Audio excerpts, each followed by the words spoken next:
श्रेष्ठं स्थापितं येन भूतले स्वयं रूप कदा मह्यं ददाति स्वपदान्तिकं वन्देऽहं श्रीगुरो श्रीयुतापदकमलं श्रीगुरुन् वैष्णवांश्च श्रीरूपं साग्रजातं सहगं रघुनाथान्वितं तं सजीवं साद्वैतं सावधूतं परिजनसहितं कृष्णचैतन्यदेवं श्री राधा कृष्ण पादान सहगन ललिता श्री विशाखान्वितांश हे कृष्ण करुणा सिंधु दीनबंधु जगतपते गोपेश गोपिका कांत राधा कांत नमस्तुते तप्त कांचन गौरांगी राधे वृंदावनेश्वरी वृषभानु सुते देवी प्रणमामि हरिप्रिये वाञ्छाकल्पतरुभ्यश्च कृपा सिन्धुभ्य एव च पतितानां पावनेभ्यो वैष्णवेभ्यो नमो नमः।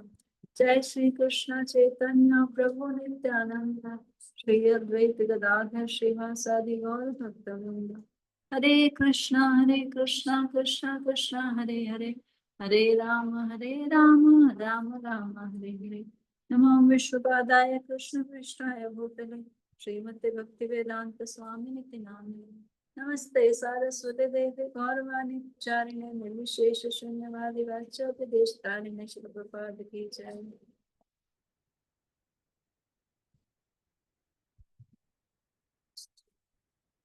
तो आज हम आगे बढ़ रहे हैं। पिछले श्लोक में बताया गया था 80 में कि भागवत संदर्भ के मंगलाचरण में श्री जीव गोस्वामी ने इसकी व्याख्या में निम्नलिखित श्लोक दिया है। किसकी व्याख्या में? हरिनाम की इम्पोर्टेंस के बारे में कि अगर कोई 1 करोड़ अश्वमेध यज्ञ भी कर लेगा तो भी वो हरि नाम के बराबर नहीं हो सकता। हरि नाम की इम्पोर्टेंस पीछे बताई थी, तो उसके बराबर कुछ नहीं है। कोई भी जो पुण्य का कार्य है, कोई भी जो दान दक्षिणा हरि नाम के बराबर नहीं है। ये कल हमने पढ़ा था।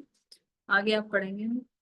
अंत कृष्ण बहिर्गौर दर्शिता अंगी वैभवम कलो संकीर्तनाधे स्म कृष्ण चैतन्यमाश्रिता। ठीक है, पढ़िए। राधा ठकुरानी माता जी पढ़िए। हरे कृष्ण मुझे चंद्र। अनुवाद। मैं भगवान श्री कृष्ण चैतन्य महाप्रभु का आश्रय ग्रहण करता हूँ, जो बाहर से गौड़ वर्ण के हैं किंतु भीतर से स्वयं कृष्ण है। इस कलयुग में वे भगवान के पवित्र नाम का संकीर्तन करके अपने विस्तारों अर्थात अपने अंगों तथा उपांगों का प्रदर्शन करते हैं। तात्पर्य। श्रील जीव गोस्वामी ने श्लोक 52 में उद्धृत श्री भागवतम के श्लोक कृष्णवर्ण तुषार कृष्णम को अपने ग्रंथ भागवत संदर्भ षट संदर्भ के मंगलाचरण के रूप में दिया है।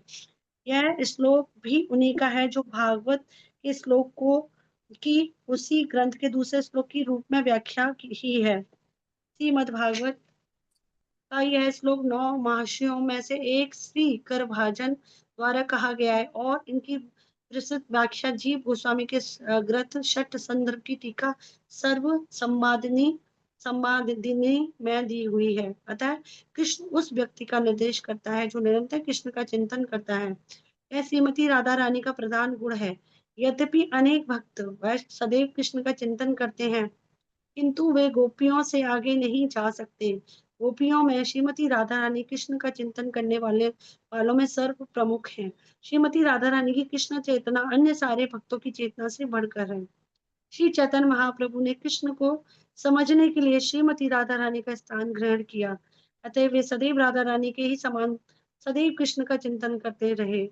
भगवान कृष्ण के चिंतन द्वारा वे सदैव कृष्ण की आवृत किए रहे। श्री कृष्ण चैतन्य जो ऊपर से गौर वर्ण के थे, जिनका रंग पिघले सोने जैसा था, उन्होंने अपने नित्य पार्षदों ऐश्वर्यों अंशों तथा अवतारों को एक साथ प्रकट किया।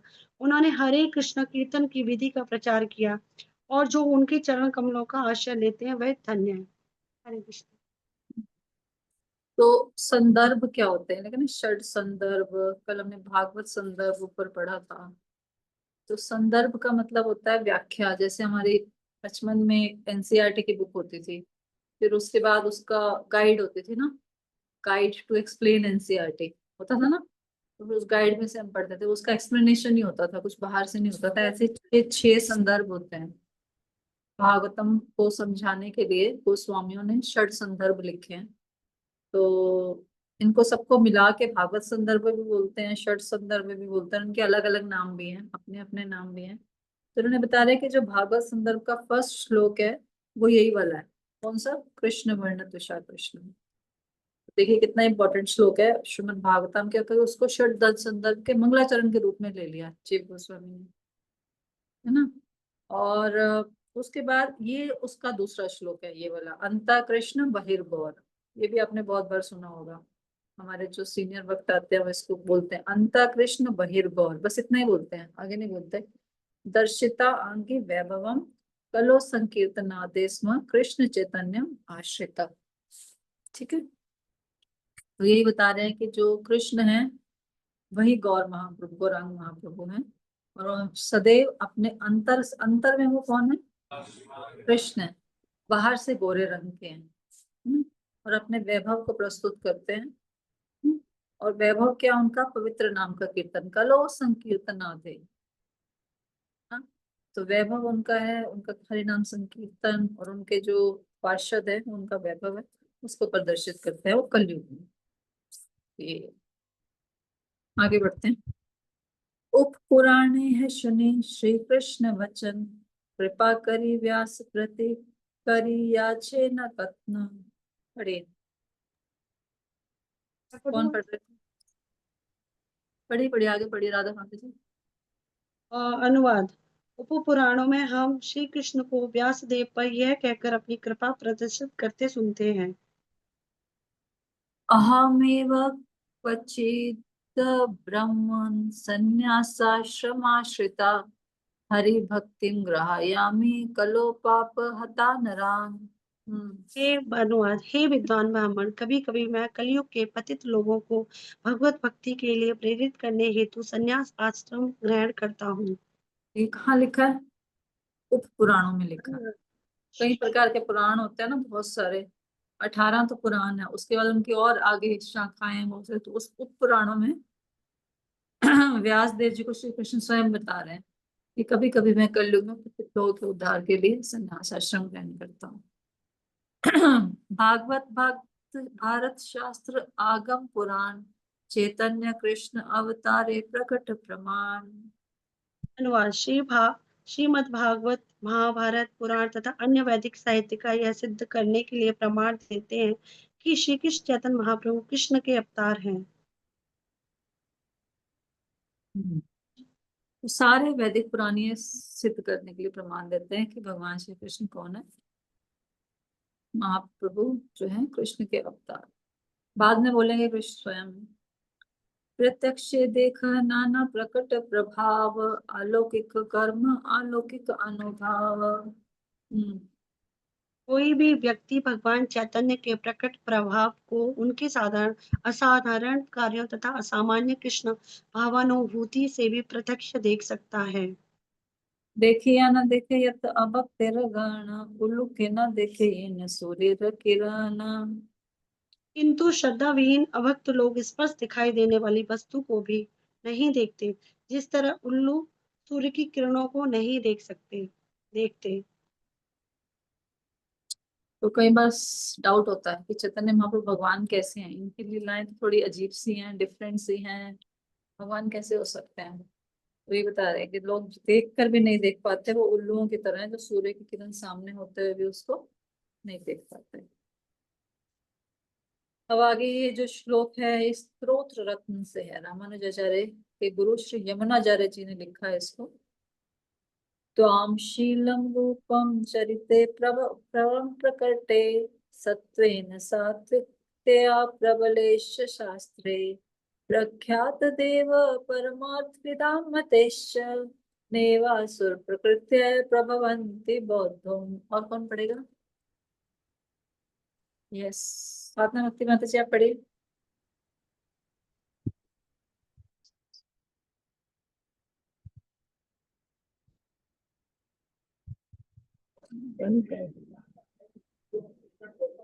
हे प्रभु, जो लोग आसुरी वृत्तियों से प्रभावित हैं, वह आपकी अनुभूति नहीं कर सकते। यद्यपि आप अपने महान कार्यों, रूपों, चरित्र तथा असामान्य शक्ति के कारण स्पष्ट रूप से सर्वश्रेष्ठ हैं, जिनकी पुष्टि सभी सात्विक शास्त्रों और दिव्य प्रकृति वाले विख्यात अध्यात्मवादियों द्वारा होती है। तात्पर्य: ये श्लोक रामानुचार्य के गुरु श्री यमुनाचार्य कृत स्रोत रतन 12 से है। प्रमाणिक शास्त्रों में कृष्ण के दिव्य कार्य, लक्षण, स्वरूप, गुण आदि का वर्णन रहता है और विश्व के सर्वाधिक प्रमाणिक शास्त्र भगवत गीता में स्वयं कृष्ण अपना वर्णन करते हैं। यही नहीं, वेदांत सूत्र का भाष्य कहलाने वाले श्रीमद् भागवतम में कृष्ण की और अधिक व्याख्या मिलती है। इस प्रकार श्री कृष्ण को इस प्रमाणिक शास्त्रों ने पूर्ण पुरुषोत्तम भगवान के रूप में स्वीकार किया है, मनुष्यों की स्वीकृति मात्र के माध्यम से नहीं। आधुनिक युग में एक मार्ग के मूर्ख सोचते हैं कि वह किसी को भी ईश्वर के पद पर उसी तरह निर्वाचित कर सकते हैं जिस प्रकार वह किसी को राजनीतिक प्रशासन के सर्वोच्च पद पर निर्वाचित कर सकते हैं। लेकिन दिव्य पूर्ण पुरुषोत्तम भगवान का सम्यक वर्णन प्रमाणिक शास्त्रों में किया गया है। भगवत गीता में भगवान कहते हैं कि केवल मूर्ख ही ये सोचकर उनका उपवास करते हैं कि कोई भी व्यक्ति कृष्ण की तरह बोल सकता है। ऐतिहासिक संदर्भों के अनुसार श्री कृष्ण के कार्यकलाप अतीत असाधारण है। कृष्ण ने पुष्टि की है, मैं ईश्वर हूँ, और उन्होंने तद अनुसार कार्य भी किया है। मायावादी सोचते हैं कि हर व्यक्ति ईश्वर होने का दावा कर सकता है, किंतु ये उनका भ्रम है, क्योंकि कृष्ण के अतिरिक्त दूसरा कोई भी ऐसे असाधारण कार्य नहीं कर सकता। जब वे अपनी माता की गोद में शिशु थे, तब उन्होंने पूतना राक्षसी का वध किया। तत्पश्चात उन्होंने तृणाव्रत, वत्यासुर तथा बक नामक राक्षसों का भी वध किया। जब वे कुछ बड़े हुए, तब उन्होंने अधासुर तथा ऋषभासुर को मारा। अतएव ईश्वर परम से ही ईश्वर हैं। ध्यान करने से कोई ईश्वर बन सकता है, ऐसा विचार हास्यास्पद है। भले ही कोई कठिन प्रयास से ईश्वरीय प्रकृति का अनुभव कर ले, किंतु वह ईश्वर नहीं बन सकता। जो असुर ये सोचते हैं कि कोई भी ईश्वर बन सकता है, वह निंदनीय है। प्रमाणिक शास्त्रों की रचना व्यासदेव, नारद, असीत तथा पराशर जैसे महापुरुषों द्वारा की गई है, जो साधारण पुरुष नहीं है। वैदिक जीवन शैली के समस्त अनुयायियों ने इस विख्यात पुरुषों को स्वीकार किया है, जिनके प्रमाणिक शास्त्र वैदिक साहित्य के अनुसार हैं। फिर भी असुर उनके कथनों पर विश्वास नहीं करते और जानबूझकर पूर्ण पुरुषोत्तम भगवान तथा उनके भक्तों का विरोध करते हैं। आजकल सामान्य व्यक्तियों को तथाकथित ईश्वर अवतार के रूप में कुछ मन माने शब्दों को लिख देने का और अन्य साधारण व्यक्तियों द्वारा उसे प्रमाणिक मान लेने की रीति चल रही है। इस आसुरी मनोवृत्ति की भर्त्सना भगवत गीता के 7वें अध्याय में की गई है, जहाँ ये कहा गया है कि जो दुष्ट तथा अधम है, जो मूर्ख तथा गधे हैं, वह अपनी आसुरी प्रकृति के कारण पूर्ण पुरुषोत्तम परमेश्वर को स्वीकार नहीं कर सकते। उनकी तुलना उन्हों से की गई है, जो सूर्य के प्रकाश में अपनी आंखें नहीं खोल सकते हैं, क्योंकि वह सूर्य प्रकाश को नहीं सह सकते। अतः वह अपने आप को सूर्य से छिपाते फिरते हैं और कभी उनका दर्शन नहीं करते। उन्हें विश्वास भी नहीं होता कि ऐसा कोई प्रकाश है भी। हरे कृष्ण। तो यहाँ आजकल के जो मॉडर्न भगवान बने हुए हैं, उनके बारे में प्रभुपाद बता रहे हैं ना, क्योंकि बता रहे हैं कि जो भी भगवान है वास्तव में उनका पुष्टि सबकी शास्त्रों में हुई है। इसलिए यहाँ पर तरह तरह जगह जगह से वो श्लोकों के माध्यम से प्रूव कर रहे हैं कि देखिए यहाँ पर बताया गया, यहाँ पर बताया गया, यहाँ पर बताया गया, इस शास्त्र में बताया गया है। तो प्रूफ दे रहे हैं सामने सामने। तो कह रहे हैं कि लोग इन प्रूफ्स को नहीं मानते और स्वयं ऐसे ही कृष्ण होने का दावा करते हैं। पर जो कृष्ण है उसके कार्य भी कृष्ण जैसे होने चाहिए। प्रभुपाद एग्जाम्पल देते हैं कि आप अपने आप को भगवान बोलते हो, लोग बोलते हैं ना मैं भगवान हूँ, मैं भगवान हूँ, मैं भगवान हूँ। तो बोलते हैं कि आप भगवान हो, तो फिर आपके जब दांत में दर्द होता है तो डॉक्टर के पास क्यों जाते हो? भगवान हो तो अपना इलाज खुद कर लो, है ना। तो भगवान को डॉक्टर के पास जाने की जरूरत नहीं पड़ती। तो वही बता रहे हैं कि लेकिन आजकल के लोग क्या है कि किसी भी अवतार के रूप को कुछ भी लिख देते हैं, उनके बारे में बढ़ा चढ़ा कर लिख देते हैं। और फिर सारे लोग क्या करते हैं, उनको भगवान मानना शुरू कर देते हैं। होता है ना, आजकल चारों तरफ यही फैला हुआ है। शास्त्र कोई पढ़ता नहीं है, और शास्त्र किसी को नॉलेज नहीं होती। नॉलेज नहीं होती तो फिर मतलब मन माने ढंग से, जहाँ भैया ने कल में बताया थी चमत्कार को नमस्कार है, तो बस जहाँ चमत्कार हुआ वहीं पे उसको माथा टेक दिया और उनको सब कुछ मानना शुरू हो गए। तो एक मैं पुस्तक पढ़ रही थी, उसे बड़ा अच्छा बता रहे थे, कहते हैं कि एक झूठ अगर बहुत जोर से बोला जाता है ना, बहुत जोर से किसी झूठ को बोला जाए और बोलते रहे बोलते रहे बोलते रहे, तो कुछ समय बाद वो सच लगना शुरू हो जाता है ना। जैसे वो सियार वाली कथा आती है ना, नीला बन गया था ना, तो वैसे ही वो कथा की बार बार एक चीज को हम देखते रहेंगे देखते रहेंगे देखते रहेंगे, सुनते रहेंगे, हमें लगेगा यही सच है ना। बताया जाता है झूठ को जब बहुत लाउडली बोला जाता है, बहुत बार बार बोला जाता है, तो वो एक समय के बाद वो सत्य लगना शुरू हो जाता है, और फिर लोग उस सत्य के द्वारा कन्विंस हो जाते हैं, और फिर वो सत्य क्या बन जाता है, कल्चर बन जाता है। मतलब वहां के लोगों की रूटीन में आ जाता है वो, वैसे ही हो जाता है जैसे आजकल शराब पीना बहुत कॉमन है ना। अभी अभी आपको मतलब ओपनली दिखेगा कि सब लेडीज ये वो सब सब पी रहे हैं आराम से, बड़ा एक कॉमन हो गया है। वाइन्स मतलब पार्टी में कहीं पे घर पे कोई आएगा तो एक बार बना होता है, बहुत कॉमन हो गया है, ये झूठ है, लेकिन इसको इतना सच बना दिया गया है कि this is common, this is normal.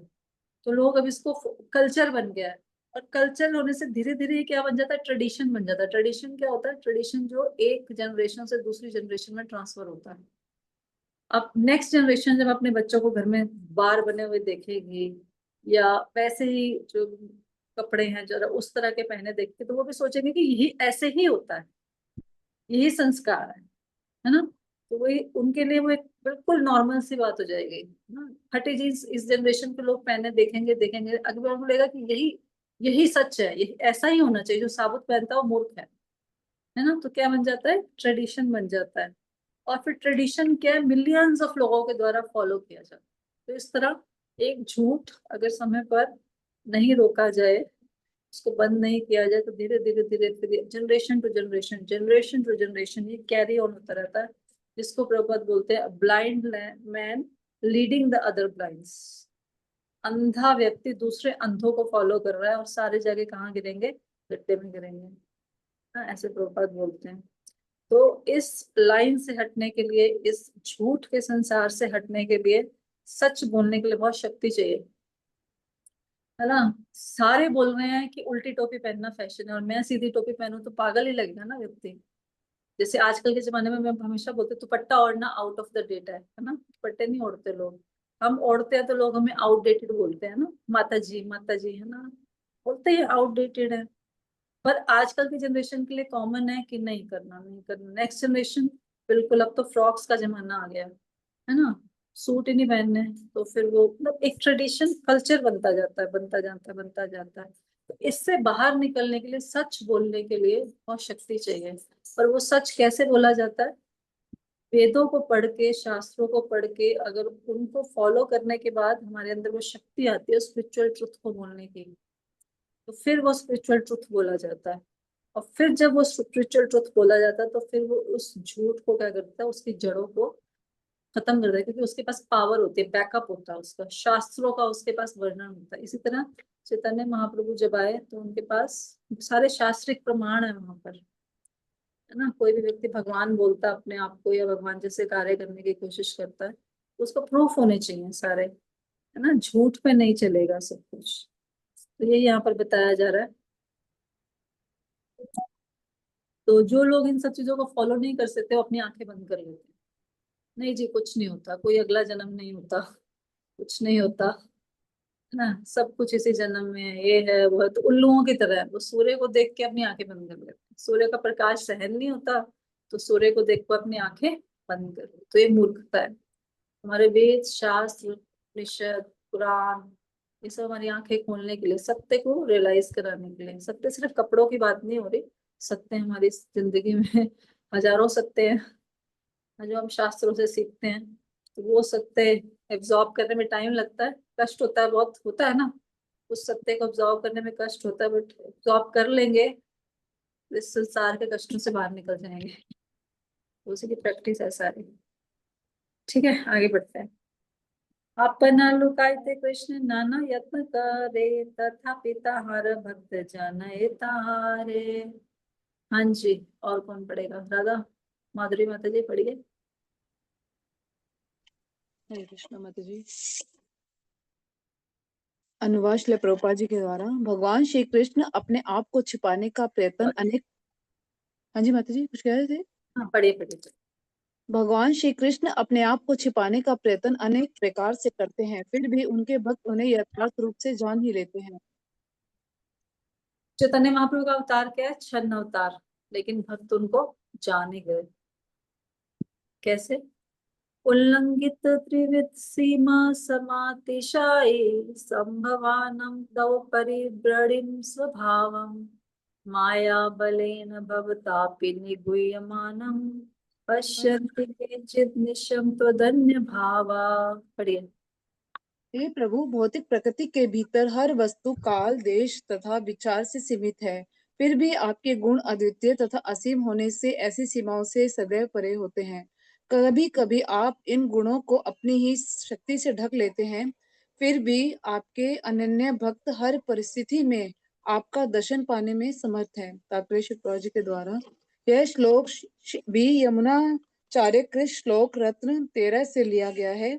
माया के प्रभाव से आवृत प्रत्येक वस्तु देश, काल तथा विचार की सीमाओं में बंधी है। यहाँ तक कि बड़ी से बड़ी अभिव्यक्ति जिसकी हम कल्पना कर सकते हैं, अर्थात आकाश की भी सीमाएं हैं। किंतु प्रमाणिक शास्त्रों से स्पष्ट है कि आकाश से परे भी 7 आवरण हैं और इनमें से हर एक अपने पूर्ववर्ती आवरण से 10 गुना अधिक मोटा होता जाता है। आवरण की ये परतें विस्तृत हैं, किंतु आकाश सीमित है, चाहे आवरण हो या नहीं।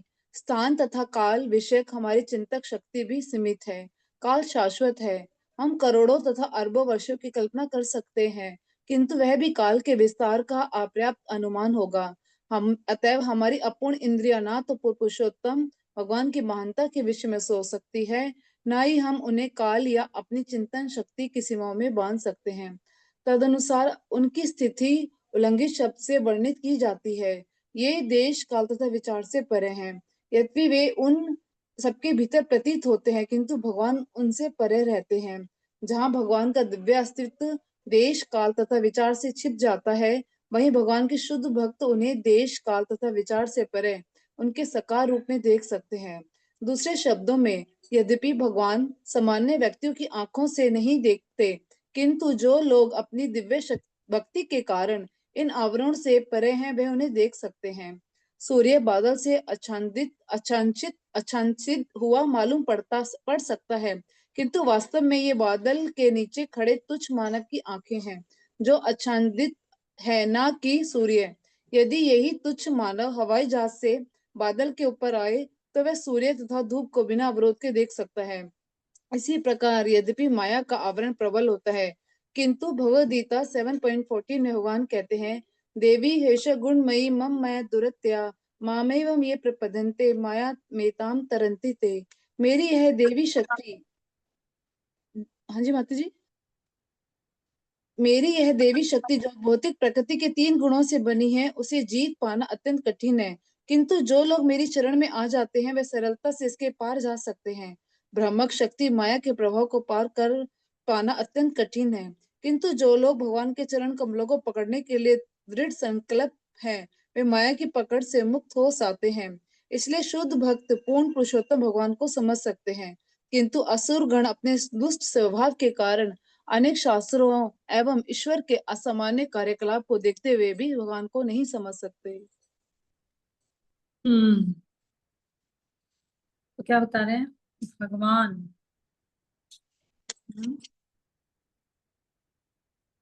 इस संसार में जितनी भी भौतिक चीजें, जो लिमिटेशंस हम देखते हैं, क्या क्या लिमिटेशन हो सकती है? सीमा की लिमिटेशन हो सकती है ना, हम एक सीमा से अधिक नहीं देख सकते, एक सीमा के पार नहीं जा सकते, काल से आगे पीछे हम नहीं देख सकते, है ना।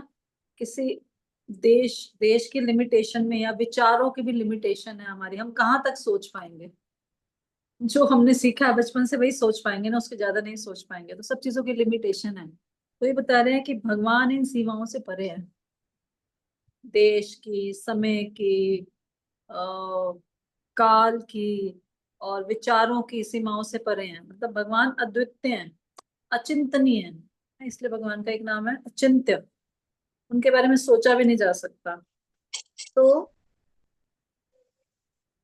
कहते हैं कि भगवान क्या करते हैं, कभी कभी इन गुणों को अपने ही शक्ति से ढक लेते हैं, है ना।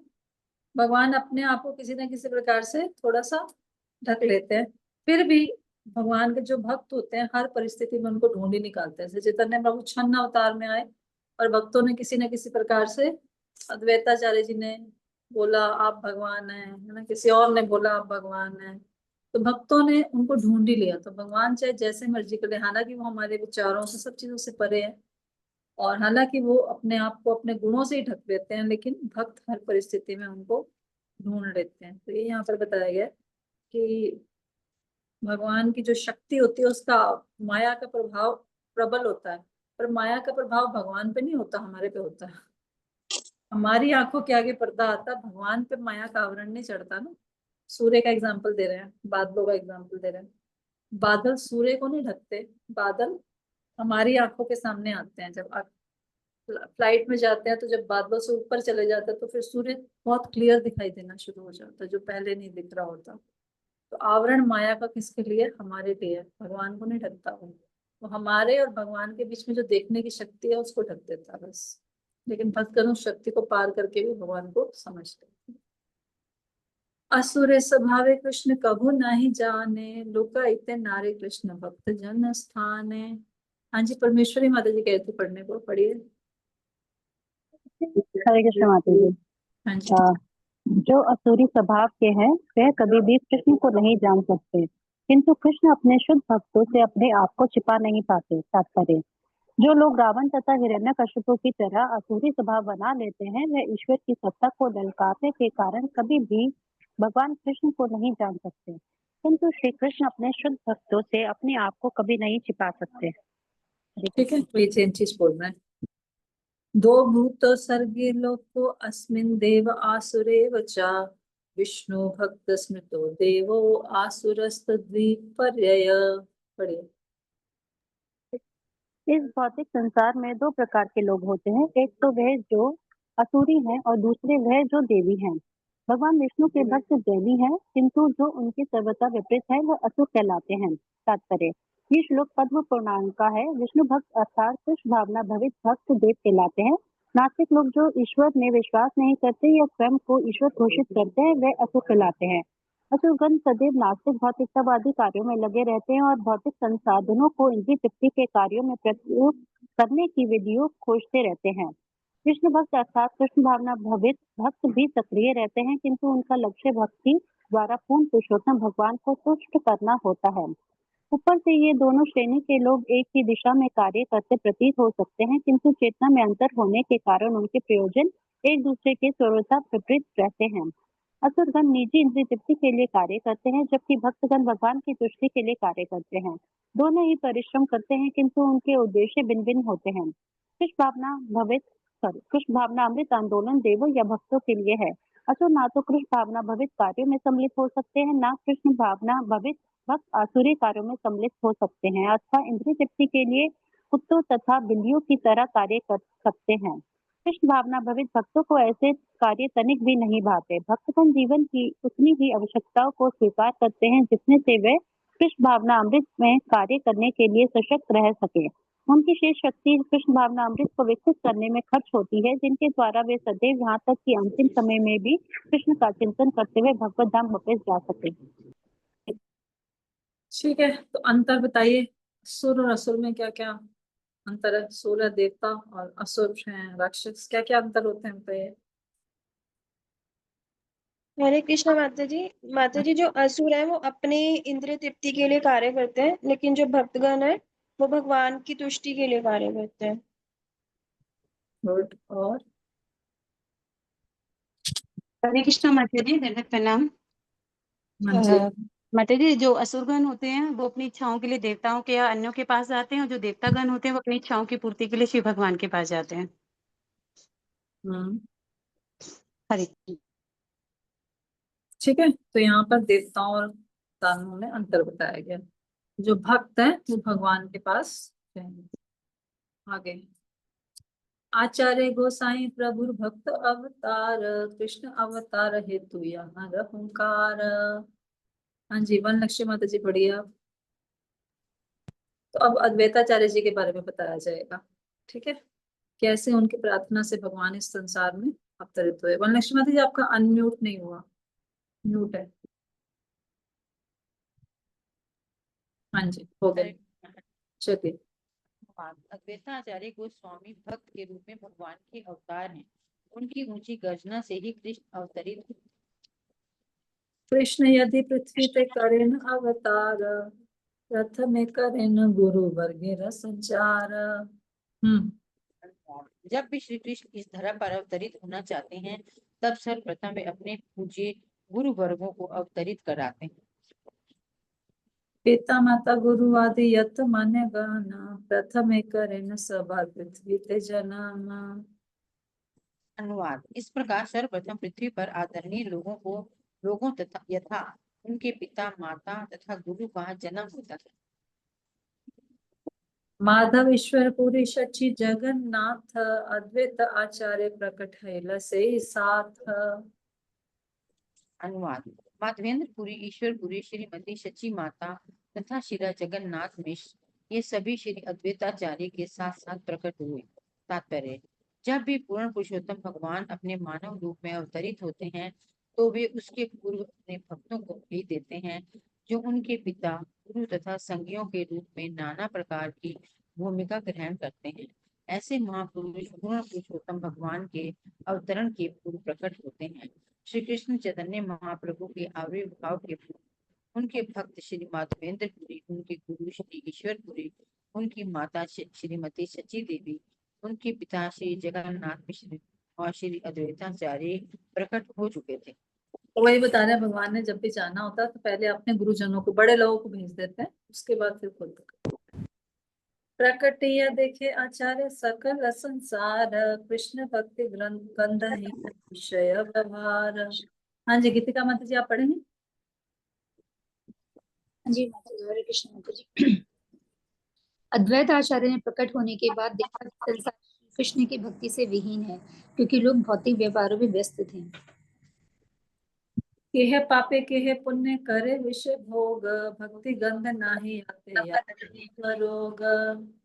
प्रत्येक व्यक्ति चाहे पापवश हो या पुण्यवश भौतिक भोग में लगा हुआ है। कोई भी भगवान की दिव्य सेवा में रुचि नहीं रखता था, जिससे जन्म मरण के चक्र से छुटकारा प्राप्त हो सकता है। तात्पर्य श्री प्रभुपाद जी के द्वारा श्री प्रभुपाद की जय। अद्वैताचार्य ने संपूर्ण जगत को भौतिक पुण्य तथा पाप के व्यापारों में व्यस्त देखा। भक्ति या कृष्ण भावनामृत का कहीं कोई नामो निशान नहीं था। सच्चाई यह है कि इस भौतिक जगत में कृष्ण भावनामृत की अतिरिक्त किसी भी वस्तु का अभाव नहीं है। भौतिक आवश्यकताओं की पूर्ति भगवान की कृपा से हो जाती है। हाँ, कभी कभी हमें अपने कुप्रबंध के कारण अभाव का अनुभव होता है, किंतु असली समस्या यह है कि लोग अब कृष्ण भावनामृत के संपर्क में नहीं रहे। हर व्यक्ति इंद्रिय तृप्ति में तो लगा है, किंतु उसके पास अपनी वास्तविक समस्याओं जन्म मृत्यु जरा तथा व्याधि का अंतिम समाधान खोज निकालने की कोई योजना नहीं है। ये चार भौतिक कष्ट भवरोग अर्थात भौतिक रोग कहलाते हैं। ये केवल कृष्ण भावनामृत द्वारा ही ठीक हो सकते हैं। अतएव मानव समाज के लिए कृष्ण भावनामृत सबसे बड़ा वरदान है। तो कह रहे हैं कि उस समय क्या स्थिति थी, उस वहां की स्थिति बता रहे हैं। तो देखिए क्या स्थिति थी, हर व्यक्ति भौतिक भोग में लगा हुआ था, चाहे पुण्य कर रहा था चाहे पाप कर रहा था, पर भौतिक भोग के पीछे भाग रहा था और भगवान की सेवा में रुचि नहीं थी किसी की। तो अगर किसी की भगवान की सेवा में रुचि नहीं है तो कैसे कोई जन्म मृत्यु के चक्र से बाहर निकलेगा। तो इम्पोर्टेंस बता रहे हैं कि क्यों भगवान की सेवा आवश्यक है, अदरवाइज बाहर नहीं निकल सकते। कह रहे खाने पीने को तो सबको मिल जाएगा, भगवान ने इतनी अरेंजमेंट किया है सबके लिए, चींटी हाथी घोड़ा गधा सब खा रहे हैं, कोई भूखा नहीं मरता है ना। किसी की स्टारवेशन से डेथ हो गई ऐसे नहीं न्यूज आती है किसी की भी। तो भगवान ने सबके लिए अरेंजमेंट किया है, बस उनकी सेवा में लगेंगे तभी संसार से बाहर निकलेंगे। लोक गति देखी आचार्य करुणा हृदय, विचार करें लोकेर के हितहाय। संसार के कार्यकलापों को देखकर आचार्य को दया आई और वे विचार करने लगे कि वे जनता का हित किस तरह करें। तात्पर्य श्री प्रभुपाद जी के द्वारा श्री प्रभुपाद की जय। जनता के कल्याण हेतु इस प्रकार की गंभीर रुचि मनुष्य को प्रामाणिक आचार्य बनाती है। आचार्य कभी भी अपने अनुयायियों का शोषण नहीं करता। चूंकि आचार्य भगवान का विश्वस्त सेवक होता है, अतः उसका हृदय मनुष्यों के कष्टों के प्रति करुणा से ओतप्रोत रहता है। वह जानता है कि सारे कष्ट भगवत भक्ति के अभाव के कारण हैं, अतः वह लोगों के कार्यों को बदलने के लिए सदैव मार्ग खोजता रहता है, जिससे उन्हें भक्ति प्राप्त हो सके। यही आचार्य की योग्यता है। यद्यपि श्री अद्वैत प्रभु स्वयं यह कार्य कर सकने के लिए समर्थ थे, लेकिन एक विनीत सेवक की तरह उन्होंने सोचा कि भगवान के साक्षात प्रकट हुए बिना समाज की पतित अवस्था को सुधारा नहीं जा सकता। माया के कठोर बंधन से इस भौतिक जगत के प्रथम श्रेणी के बंदी भ्रमवश अपने आप को सुखी मानते हैं, क्योंकि वे धनी, शक्तिशाली, साधन संपन्न हैं। ये मूर्ख प्राणी यह भी नहीं जानते कि वे भौतिक प्रकृति के हाथों में केवल कठपुतली के समान हैं, और किसी भी क्षण भौतिक प्रकृति के निर्दय षड्यंत्र उनके सारे ईश्वर विमुख कार्यों की योजनाओं को धूल में मिला सकते हैं। ऐसे मूर्ख बंदी यह भी नहीं देख पाते कि वे कृत्रिम साधनों से अपनी स्थिति को कितना ही क्यों न सुधार लें, किंतु बारंबार जन्म, मृत्यु, व्याधि तथा वृद्धावस्था की विपत्तियां सदा उनके वश के बाहर हैं। मूर्ख होने के कारण वे जीवन की इन प्रमुख समस्याओं की उपेक्षा करते हुए मिथ्या बातों में लगे रहते हैं, जिससे उनकी वास्तविक समस्याओं का समाधान नहीं मिल पाता।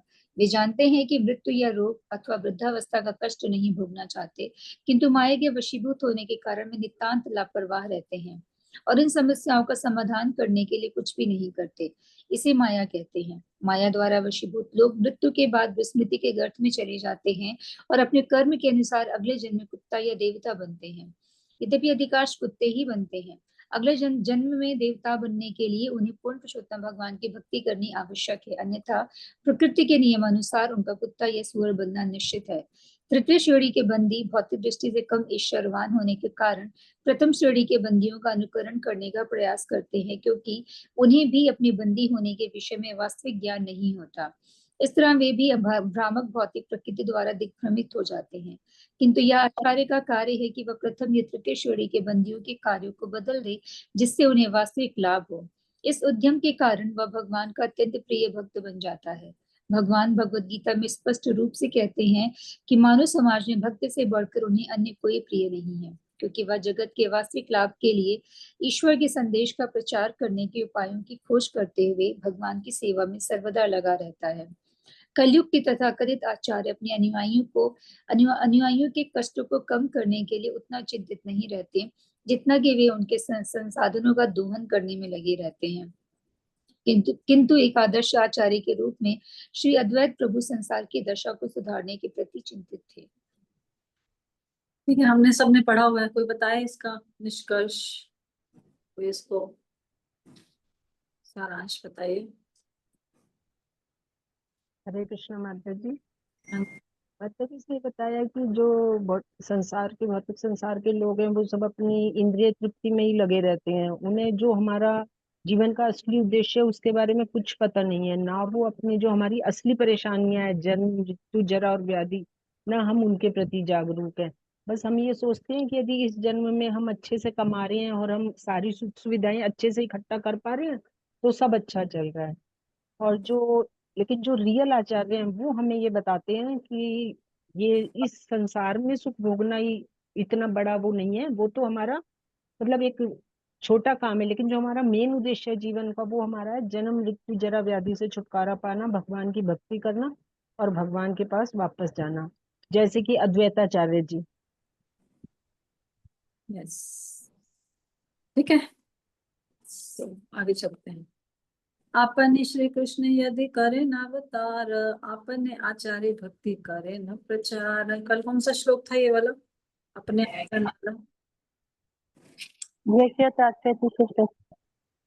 पूरा बोलिए। यत् आप्यति श्रेष्ठस्य तत् देवेतरो जरा यत् प्रमाणम कुरुते लोका तत् अनुवर्तते। ठीक है, ये श्लोक हमने याद कर लिया ना, तो उसी का ये बंगाली में है। अपने श्री कृष्ण यदि करें अवतार, अपने आचार्य भक्ति करें न प्रचार। पढ़िए। अद्वैताचार्य ने सोचा यदि श्री कृष्ण अवतार के रूप में प्रकट हों तो वे स्वयं अपने व्यक्तिगत उदाहरण द्वारा भक्ति का प्रचार कर सकते हैं। ठीक है। नाम विनु कलि काले धर्म नाही आर, कलि काले के हवे कृष्ण अवतार। और कोई पढ़ेगा? कौन पढ़ेगा? इसको पढ़ना। कीर्तिदा दुलारी माता जी पढ़िए। हरे कृष्ण माता जी। प्रणाम माता जी। Thank you.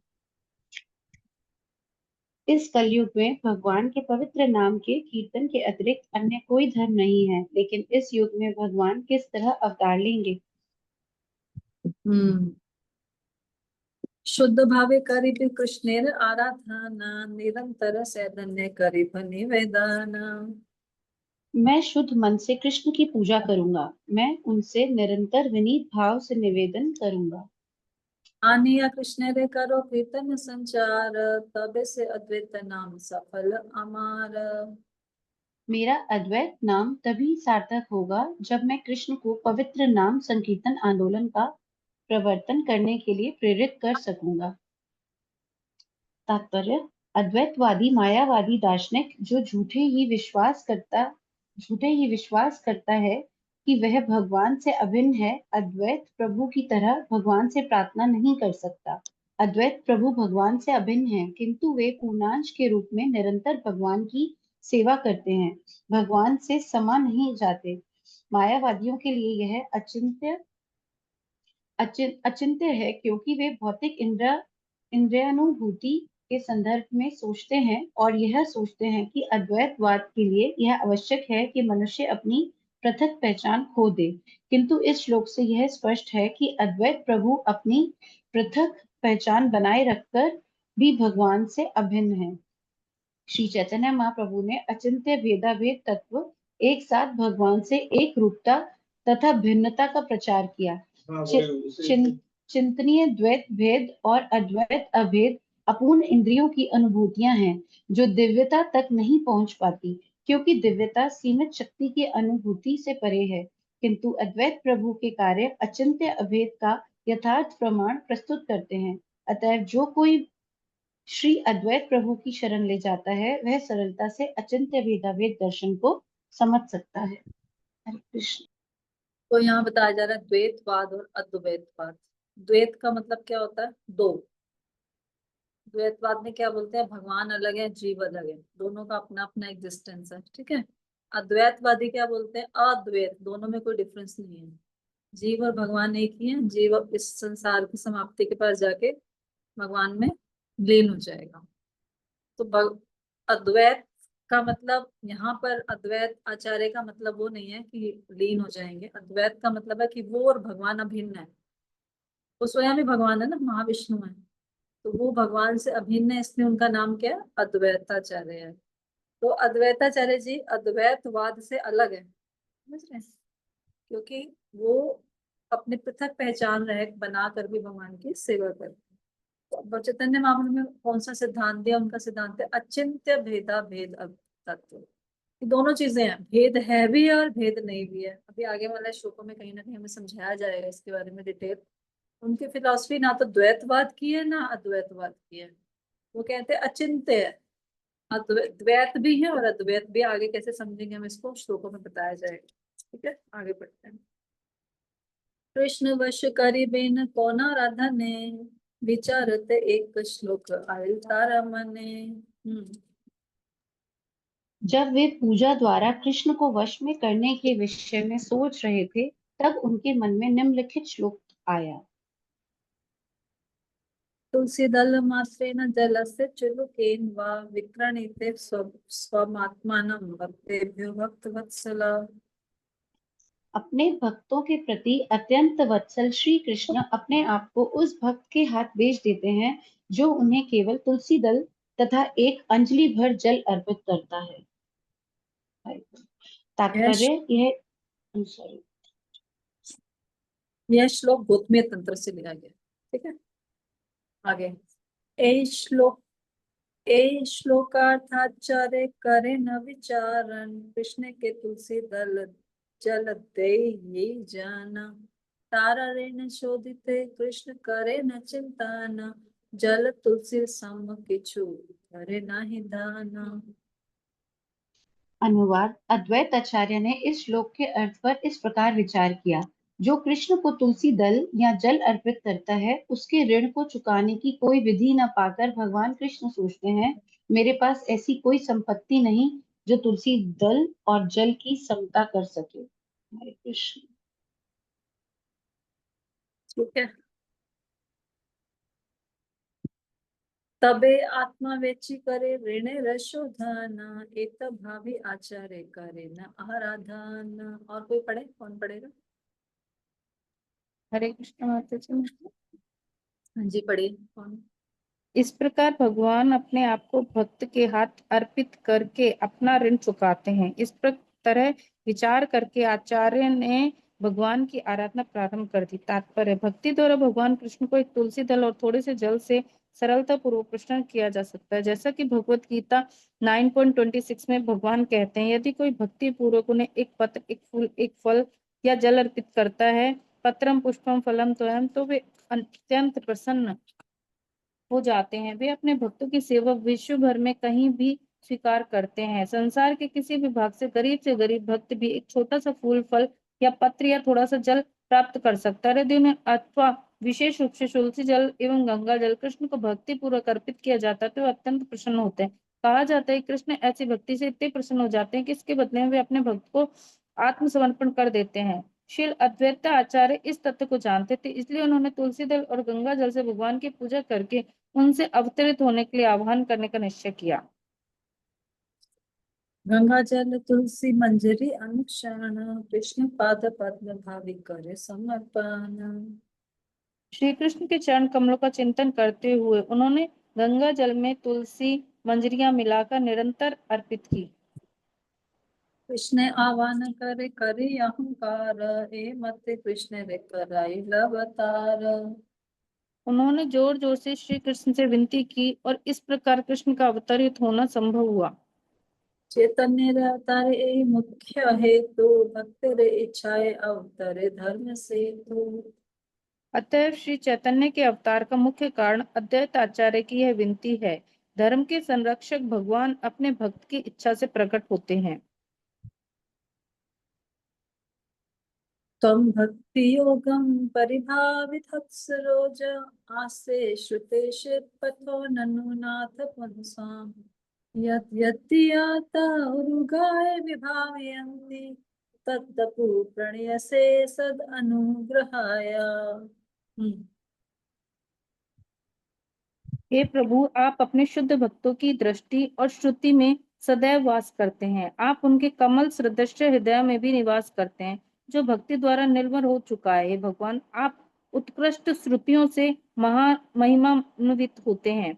आपके भक्त आपके जिन सनातन रूपों में आपका स्वागत करते हैं, उन रूपों में प्रकट होकर आप उन पर सदैव अनुग्रह करते हैं। तात्पर्य, यह श्लोक श्रीमद् भागवतम 3.9.11 में आया है।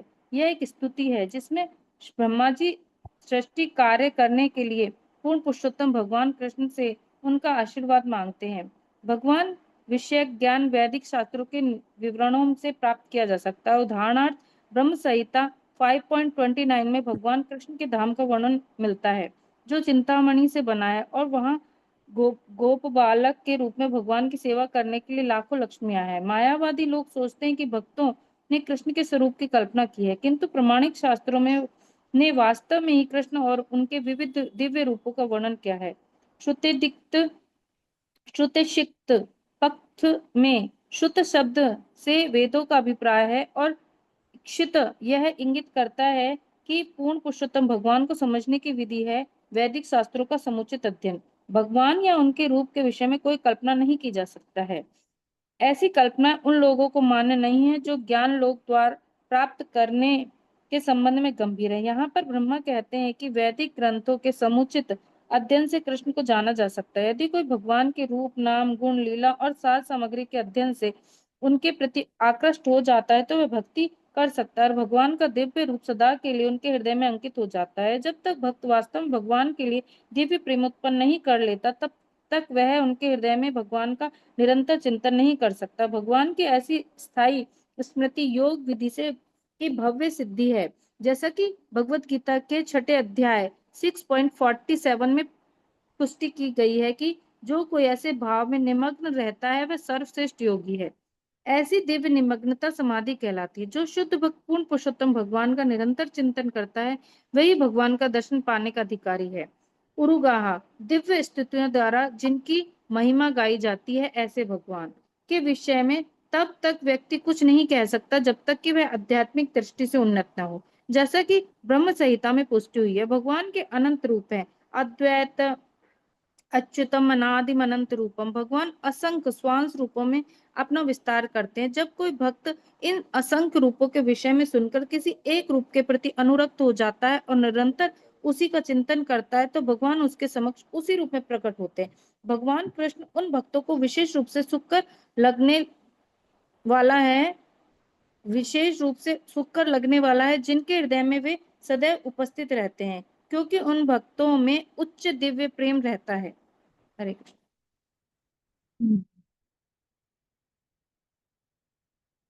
तो भगवान कहाँ कहाँ रहते हैं? अपने शुद्ध भक्तों की दृष्टि में, उनके श्रुति में, उनके हृदयों में, उनके स्तुतियों में, है ना। जहां जहां शुद्ध भक्त उनको प्रकट करना चाहते हैं, भगवान वहां पर प्रकट हो जाते हैं। এই শ্লোকের अर्थ कही संक्षेपेर सार भक्तेर इच्छाए कृष्ण सर्व अवतार। तो अब देखिए, कह रहा है पिछले श्लोक का सार बता देता है। इतना बड़ा श्लोक बता दिया, समझ में आया कि नहीं आया पता नहीं, तो सार बता देता हूँ। इस श्लोक का भावार्थ है कि भगवान अपने शुद्ध भक्तों की इच्छा से अपने असंख्य शाश्वत रूपों में प्रकट होते हैं, चाहे हृदय में प्रकट हो, चाहे वाणी में प्रकट हो, चाहे श्रुति में प्रकट हो, चाहे दिमाग में प्रकट हो, कहीं भी प्रकट हो। चतुर्थ श्लोकेर अर्थ हैल सुनिश्चित अवतीर्ण हैल गौरव प्रेम प्रकाशित। इस प्रकार मैंने चौथे श्लोक का अर्थ निश्चित कर दिया है। गौरांग महाप्रभु ईश्वर के अनन्य प्रेम का प्रचार करने के लिए अवतार के रूप में प्रकट हुए। तो चौथा श्लोक क्या था? बोला था क्या? अनार्पिता चिरचरी वाला था ना, कि भगवान किस लिए आए हैं, ऐसा देने आए हैं, उन्नत उज्ज्वल रस देने आए हैं। वो सब चौथा श्लोक इस चैप्टर में उन्होंने समझा दिया। श्री रूप रघुनाथ पदे यार आश चैतन्य चरितमृत कहे कृष्णदास। श्री रूप तथा श्री रघुनाथ के चरण कमलों में प्रार्थना करते हुए सदैव उनकी कृपा की आकांक्षा से मैं कृष्णदास उनके चरण चिन्हों का अनुसरण करते हुए श्री चैतन्य चरितमृत का वर्णन कर रहा हूँ। इस प्रकार श्री चैतन्य चरितमृत आदि लीला के श्री चैतन्य महाप्रभु के प्राकट्य के बाह्य कारण का वर्णन करने वाले तृतीय अध्याय का भक्ति वेदांत तात्पर्य पूर्ण हुआ। हरे कृष्ण। ठीक है, तो इसमें आज का एक श्लोक आया, दो श्लोक आए हैं इनफैक्ट। एक ये 7.14 था यहाँ पर, देवी एषा गुणमयी मम माया दुरत्यया मामे भी प्रपद्यन्ते मायाम एताम तरन्ति ते। श्रीपति माता जी, आपका काम है श्लोका लिस्ट को अपडेट करना। जी माता जी। आप रिकॉर्डिंग बंद कर सकते हैं अभी। माता जी मैंने नोट कर लिया है, 7.14 है और फिर है